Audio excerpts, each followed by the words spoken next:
ایک سیلاب، flow of اننیڈ knowledge, وہ نالج مجھے مل رہی جس کی مجھے ضرورت ہی نہیں ہے، اور جناب وہ روز مل رہی ہے اور سیلاب کی طرح مل رہی ہے. موبائل کھولے تو یہ بھی خبر آ رہی ہے، وہ بھی خبر، جس خبر سے میرا کوئی تعلق ہی نہیں ہے.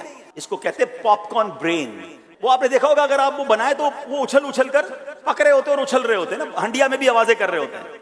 اب یہ دماغ کو پاپ کارن کیسے بنا رہا ہے سوشل میڈیا. مثال دیتا ہوں، کوئی بھی خبر ملی، آپ اپنی طبیعت کو چیک کیجئے گا، کافی دیر تک آپ اس خوشی میں سرشار رہتے ہیں، انجوائے کرتے ہیں اس خبر. کوئی بھی اچھی خبر ملے نا، آپ کئی منٹوں تک اور بعض اوقات پورا دن بندہ ناطے گنگناتا ہے، اور کوئی کہتا ہے خیر تو آج بڑے مسکرا رہے ہیں یار، صبح بڑی اچھی خبر ملی. اٹ مینز ہم خوشی کی خبر کو انجوائے بہت دیر تک کرتے ہیں، ہمارا دماغ اور جسم اس کے ساتھ کنیکٹ ہوتا ہے. بالکل اسی طرح اللہ نہ کرے کسی کو کوئی غم کی خبر ملے، کوئی تکلیف دہ بات ملے، اس کے چہرے پر بھی تاثرات آ جاتے ہیں اور وہ اس کو فیل کرتا ہے. اٹ مینز ہماری باڈی کسی بھی چیز کو تھوڑی دیر کے لیے ریئیکٹ کرتی ہے.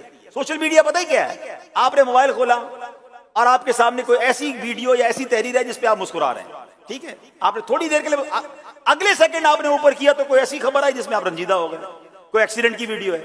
یعنی آپ کی باڈی اور آپ کے دماغ کو سیکنڈوں میں چینج کر رہا ہے. اگلی پھر خبر مسکرانے کی ہے، اس کے بعد پھر تکلیف کی ہے، اس کے بعد پھر تشویش کی ہے، اس کے بعد پھر ٹینشن کی ہے. بندہ آپ سوچیں اس دماغ پر یہ سوشل میڈیا جو کیفیات تبدیل کر رہا ہے، یہ ہمارے دماغ کو پاپ کارن برین بنا رہا ہے، جس کی وجہ سے اب انسان کسی ایک چیز پر ٹک نہیں رہا. کوئی ایک بات سننے کے لیے تیار نہیں ہے، 2 4 5 منٹ بعد اس کو کوئی نئی چیز دیکھنی ہوتی ہے.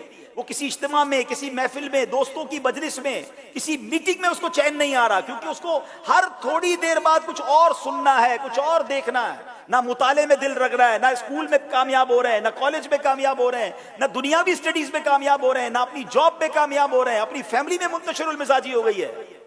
یاد رکھیے یہ اس کا ایک حد تک استعمال تو ٹھیک تھا، مگر جس طرح گھنٹوں اس پر لوگ بتا رہے ہیں اور بغیر کسی فائدے کے، یا تو ہونا بھائی جب آپ سے کوئی نالج لے رہے ہیں، آپ اس میں کوئی ریسرچ پڑھ رہے ہیں، کوئی ایک علم حاصل کر رہے ہیں، بس آپ بڑھائی جا رہے ہیں، دیکھی جا رہے ہیں، اور اس کے ذریعے ڈسٹرب ہوتے چلے جا رہے ہیں.